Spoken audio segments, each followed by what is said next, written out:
Hello, everyone. Miss Debbie here. Hi.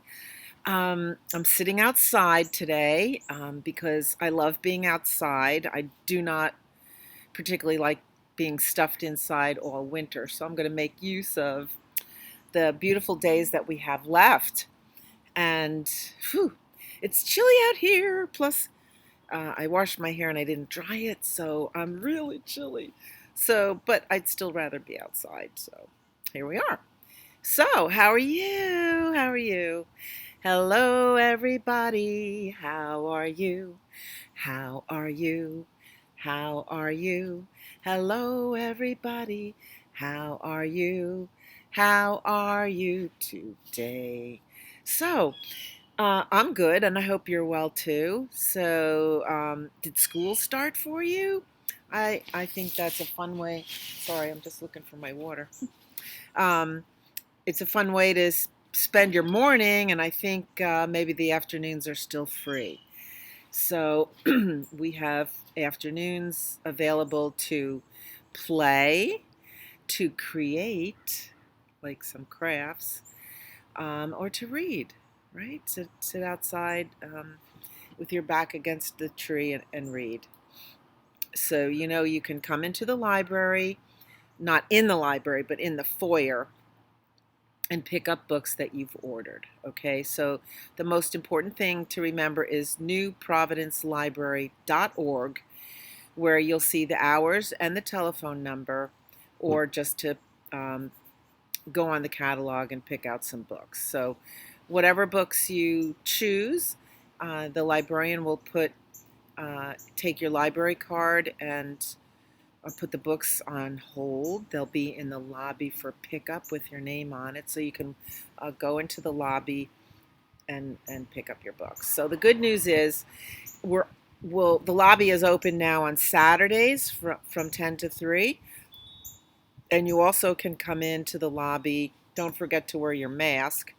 If you're outside, ooh, look, how's that? If you're outside, where's my nose? There we are. If you're outside, just wear your mask. And that looks a little lopsided, doesn't it? Anyway, a mask is a good thing, actually.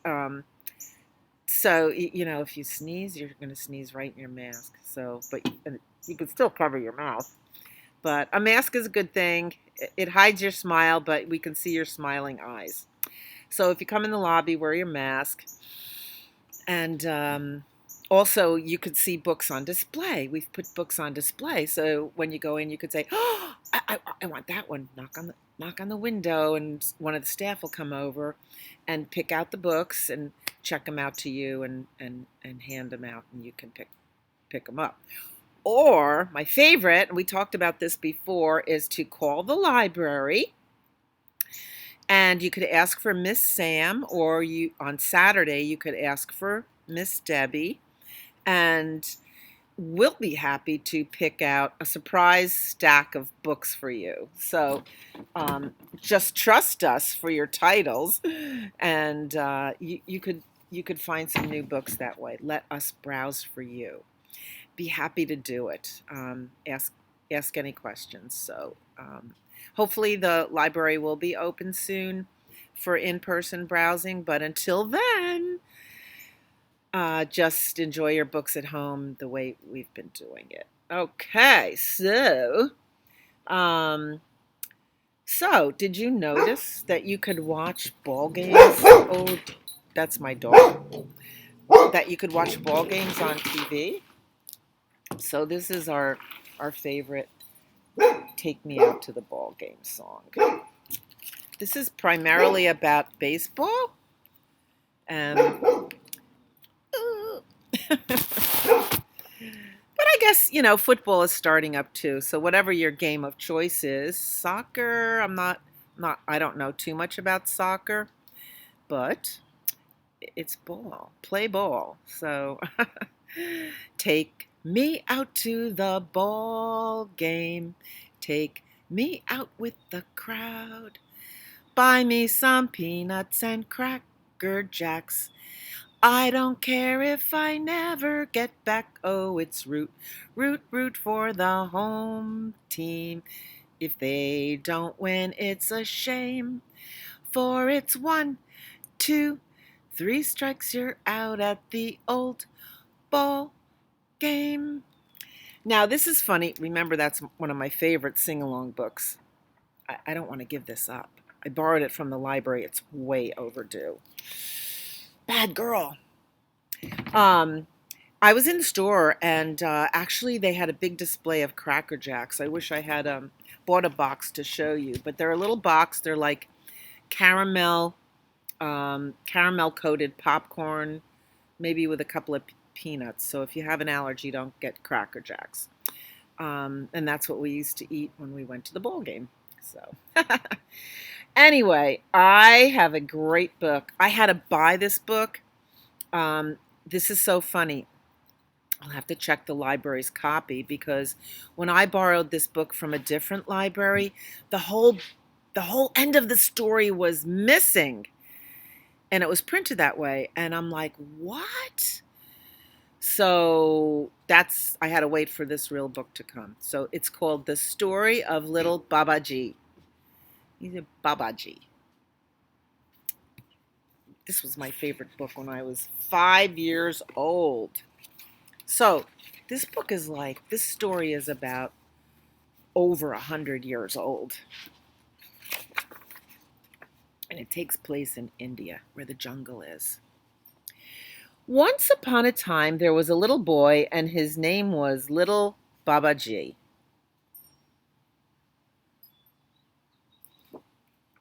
Oh, by the way, it's written by Helen Bannerman. This one is illustrated by Fred Marcelino, but Helen Bannerman is the author. Okay, so we have little Babaji, and his mother was called Mama G. There she is at her sewing machine. And his father was called Papa G. Looks like he makes brass items. Nice. That's pretty common for a tradesman in India and Nepal. And Mama G made him a beautiful little red coat and a pair of beautiful little blue trousers.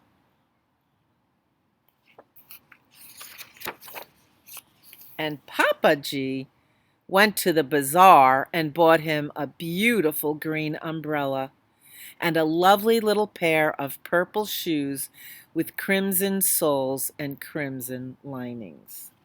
Crimson is a deep and beautiful color of red.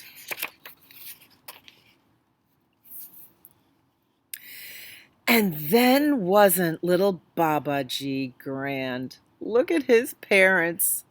And he's having his photo taken.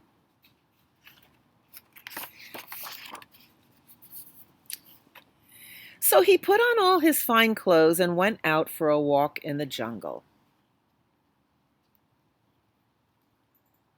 What do you think you'd find in the jungle? And by, he met a tiger. The tiger said to him, "Little Babaji, I'm going to eat you up."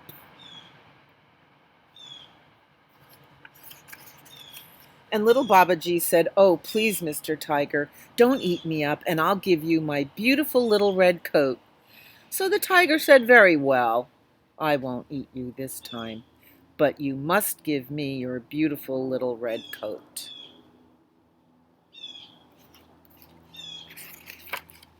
So the tiger got poor little Babaji's beautiful little red coat and went away saying, "Now I'm the grandest tiger in the jungle." Do you think he looks grand or ridiculous? I love this book. And little Babaji went on, and by he met another tiger, and it said to him, "Little Babaji, I'm going to eat you up." And little Baba G said, "Oh, please, Mr. Tiger, don't eat me up, and I'll give you my beautiful little blue trousers." So the tiger said, "Very well, I won't eat you this time, but you must give me your beautiful little blue trousers." So the tiger got poor little Baba G's beautiful little blue trousers and went away saying, "Now I'm the grandest tiger in the jungle." Oh, silly tiger.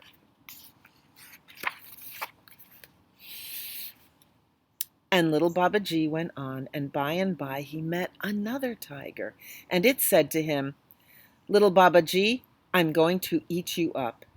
And little Baba G said, "Oh, please, Mr. Tiger, don't eat me up, and I'll give you my beautiful little purple shoes with crimson soles and crimson linings."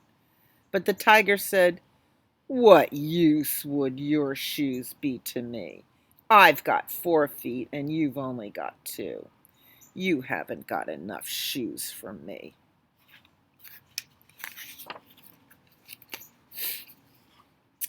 But little Baba G said, "You could wear them on your ears."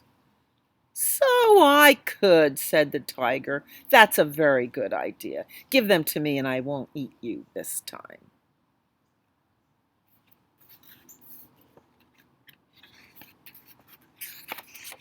So the tiger got poor little Baba G's beautiful little purple shoes with crimson soles and crimson linings, and went away saying, "Now I'm the grandest tiger in the jungle." And by, little Baba G met another tiger, and it said to him, "Little Baba G, I'm going to eat you up." And little Baba G said, "Oh, please, Mr. Tiger, don't eat me up, and I'll give you my beautiful green umbrella." But the tiger said, "How can I carry an umbrella when I need all my paws for walking with?" "Well, you could tie a knot on your tail and carry it that way," said little Baba G. "So I could," said the tiger. "Give it to me, and I won't eat you this time."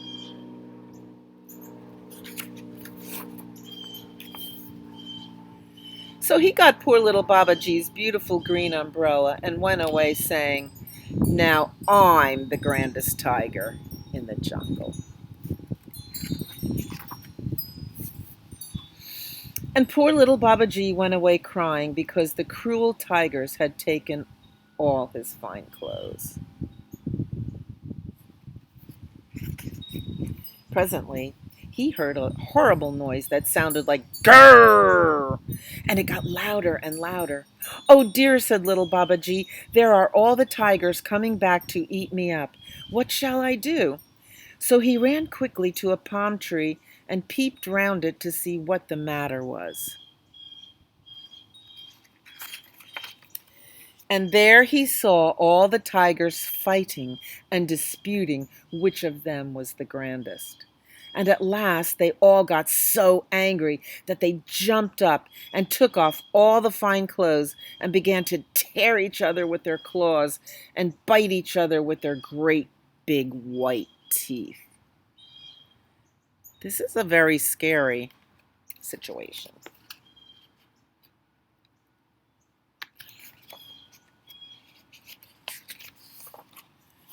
And here they are.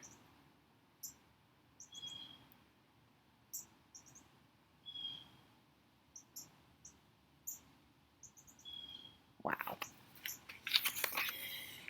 And they came rolling and tumbling right to the foot of the very tree where little Baba G was hiding, but he jumped quickly in behind the umbrella. And the tigers all caught hold of each other's tails as they wrangled and scrambled, and so they found themselves in a ring around the tree. Then, when the tigers were very wee and far away, little Baba G jumped up and called out, "Oh, tigers, why have you taken off all your nice clothes? Don't you want them anymore?" But the tigers only answered, "Grrr." Then little Baba G said, "If you want them, say so, or I'll take them away." But the tigers would not let go of each other's tails, and so they could only say, "Grrr." So little Baba Ji put on all his fine clothes again and walked off. That's not the end. And the tigers were very, very angry, but still they would not let go of each other's tails. And they were so angry that they ran round the tree, trying to eat each other up. And they ran faster and faster,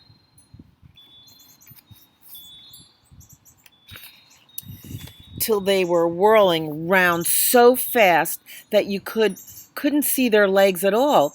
And they still ran faster and faster and faster, till they all just melted away. And there was nothing left but a great big pool of melted butter, or ghee as it is called in India, round the foot of the tree.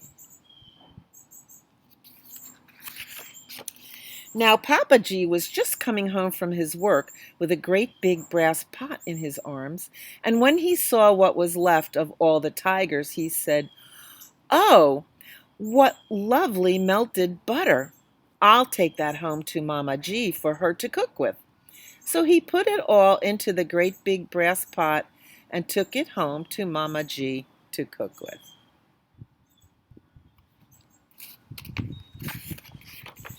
When Mama G saw the melted butter, wasn't she pleased? "Now," said she, "we'll all have pancakes for supper." Sounds good.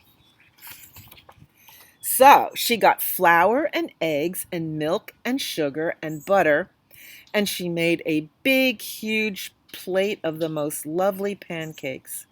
And she fried them in the melted butter which the tigers had made. And they were just as yellow and brown as little tigers.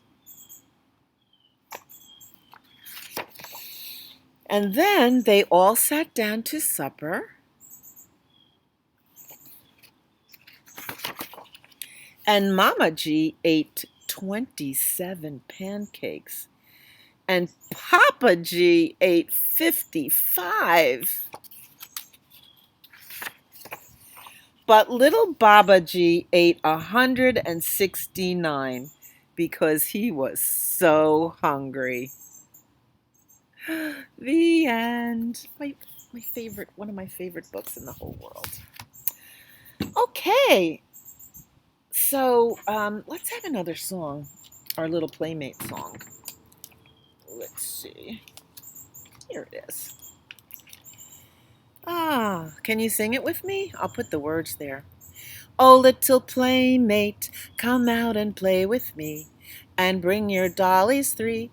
Climb up my apple tree, slide down my rain barrel, slide down my cellar door, and we'll be jolly pals forevermore. Cha-cha-cha. Oh no, my playmate, I cannot play with you. My dollies have the flu. Oh, boo-hoo-hoo-hoo-hoo. Can't holler down your rain barrel, slide down your cellar door, but we'll still be jolly pals forevermore. Cha-cha-cha." Like I said, I used to sing that when I was little. I love that song. Maybe someday we'll look at what a rain barrel looks like, or a cellar door. That's a really old-fashioned thing. Okay, so here's a fun book. Big Bear, Little Chair.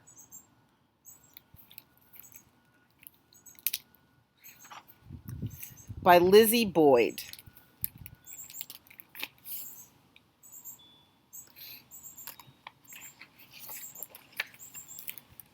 Big Bear, Little Chair.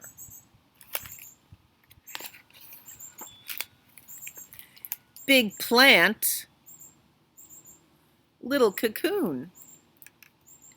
Here's the little cocoon. Big plant, little cocoon. Big bird, little umbrella.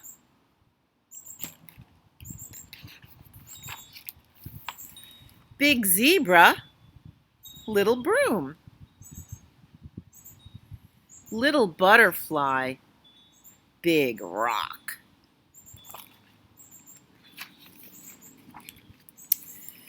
Big elephant, little trick. His little trick, he's blowing that ball in the air. Big moon, little star.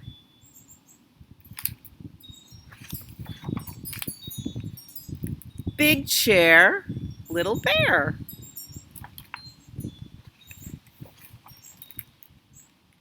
Big owl on a little branch. Big meadow with a little salamander.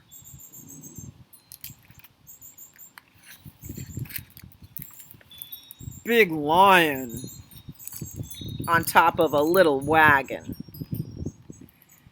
Big sea, little fish.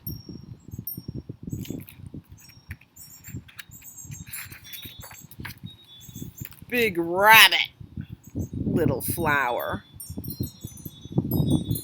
Big forest, little tent.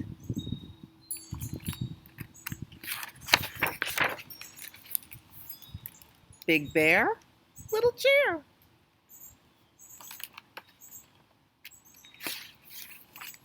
Big mouse, little bus, tiny driver.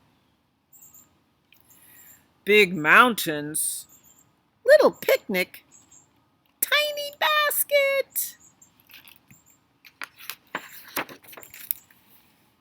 Big seal, little castle. You see that? Tiny bucket. Big ladder. Tiny turtle. No, little turtle. Tiny book. Big penguin. Tiny hat. Little iceberg. Big snowstorm. Little village. Tiny bird, leaving tiny bird prints.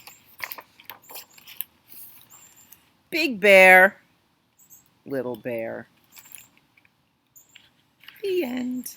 I like this book. This is one of my new favorite books. I love it that it's in red and black and white. And we talked about, what could you do in the afternoon? And one of the items was, beside reading or playing, is you could create. So how about if you took a piece of like typing paper, well, printer paper, and a glue stick and a pair of scissors and a magazine or a newspaper that you no longer want, and cut out some pictures and made your own big and little collage. Couldn't that be fun? I think so. I'm going to try it too. So, big bear, little chair. The end. Okay, so let's do... we haven't sang this in a really long time. I've been working on the railroad.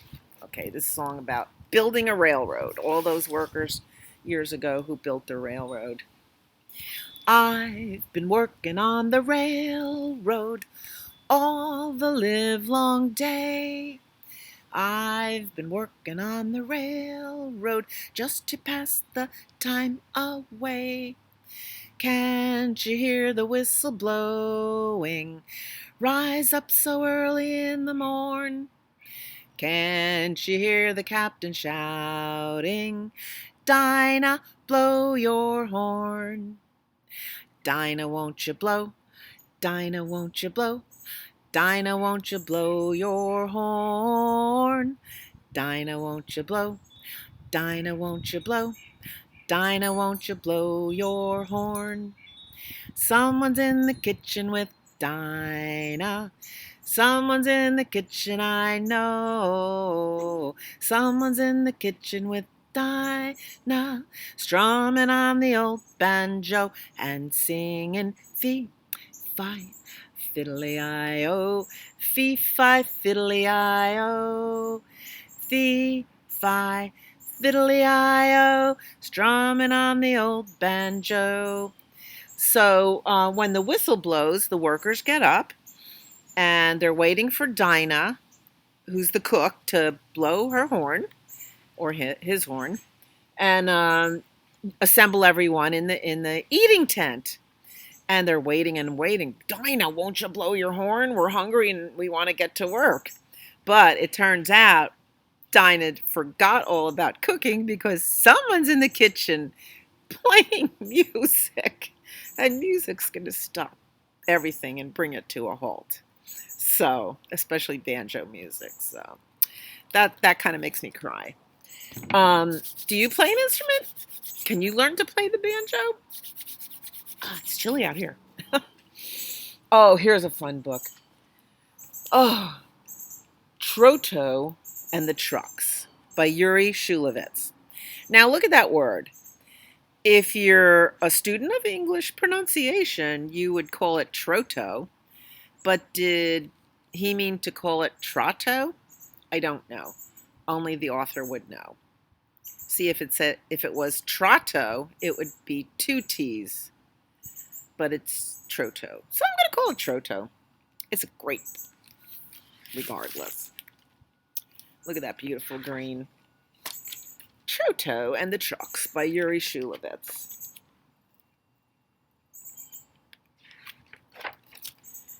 Troto was a happy little car.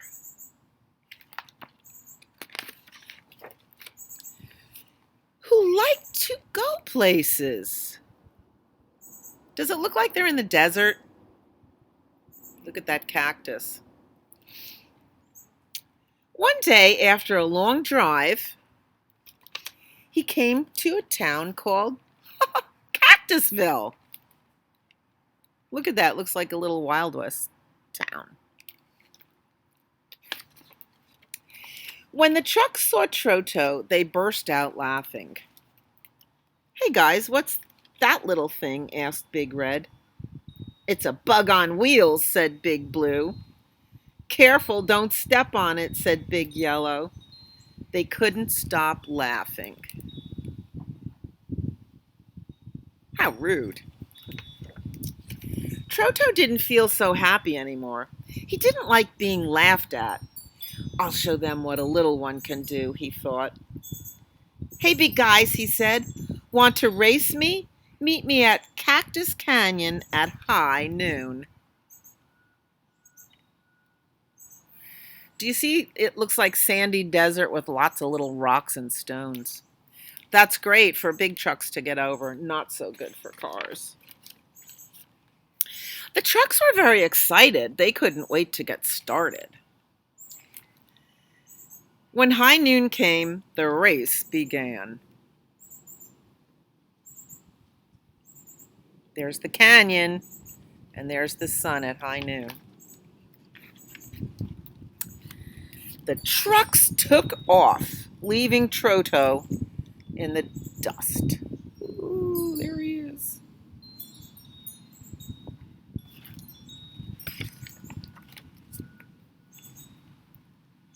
Great middle spread.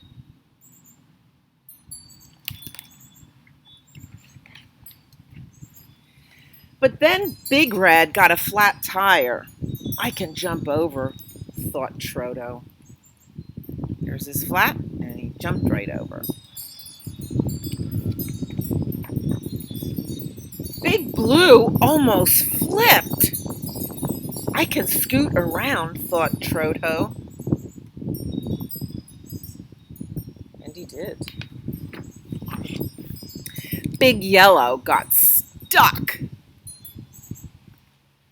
I can squeeze through, thought Troto.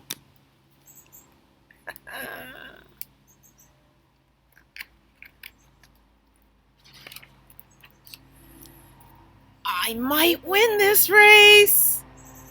And he did.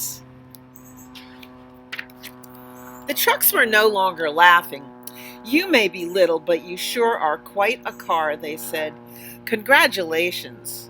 Thanks, said little Troto. And he drove off into the sunset. casting a big shadow. Ah, any books by Yuri Shulevitz are pretty good. All right. Oh, let's sing a song to warm up. All right, let's do Skidamarink, our love song.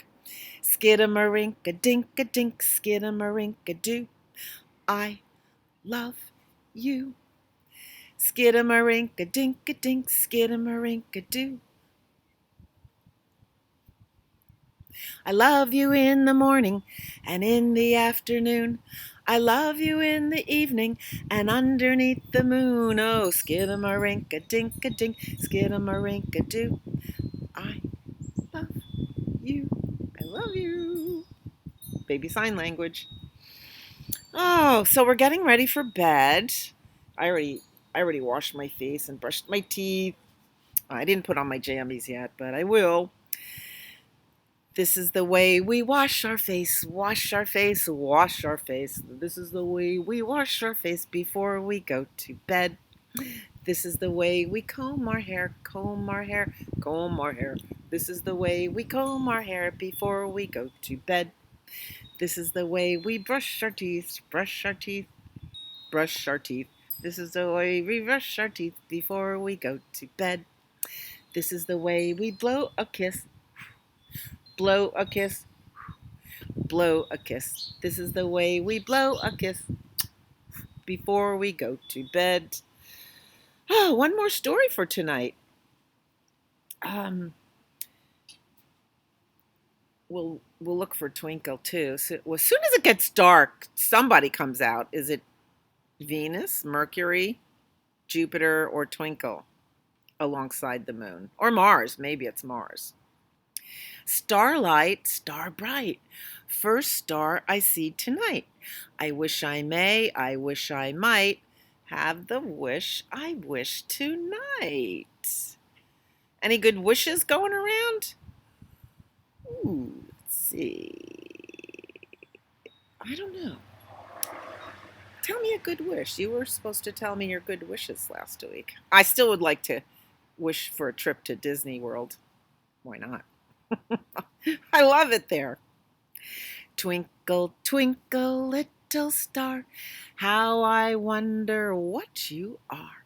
Up above the world so high, like a diamond in the sky. Twinkle, twinkle, little star, how I wonder what you are. All right. Good night, Twinkle. We'll see you when it gets dark. Make a Wish Bear by Greg Foley. Here's Twinkle. Oh, ooh, black. Black is the color of night. There's Twinkle again. And the author said, may your wish come true. And I hope it does. Early one evening, a little bear made a wish on a little star.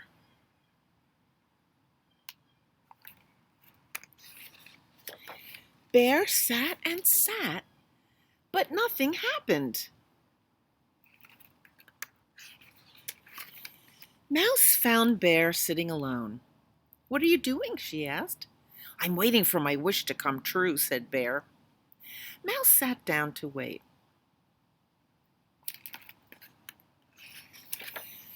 Soon Owl came by. We're waiting for Bear's wish to come true, said Mouse. For a wish to come true, said Owl, you can't say it out loud. I didn't say it out loud, said Bear. Shh, said Owl. Then Fox walked up. We're waiting for Bear's wish to come true, said Mouse. You must close your eyes, said Fox. So Bear closed his eyes. Cover them, said Fox. There he did. Isn't that cute? He did what he was told. Not long after that, Elephant arrived. We're waiting for Bear's wish to come true, said Mouse. Elephant said, try standing on one foot. Everyone tried standing on one foot.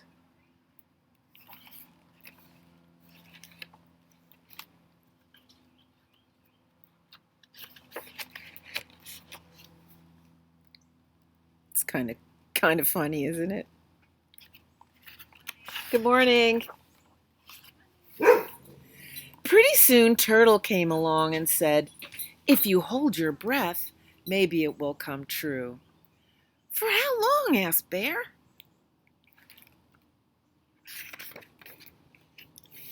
Then Bunny hopped up. "What are you all doing?" he asked. Bear looked around. "If a wish already came true," he asked, "can you say it out loud?" "Of course," said Mouse. "What was your wish?" "To be together with all of you." Very nice little wish. The end. Oh, what time is it? It's bedtime. Go hippity hop to bed. I'd rather stay up instead. When mother says must, there's nothing but just go hippity hop to bed. You are my sunshine, my only sunshine. You make me happy when skies are gray. You'll never know, dear, how much I love you. Please don't take my sunshine away. Bye. Sleep tight, sleep well, have good dreams, and I'll see you next time. Bye. Don't forget to come to the library and pick up your books.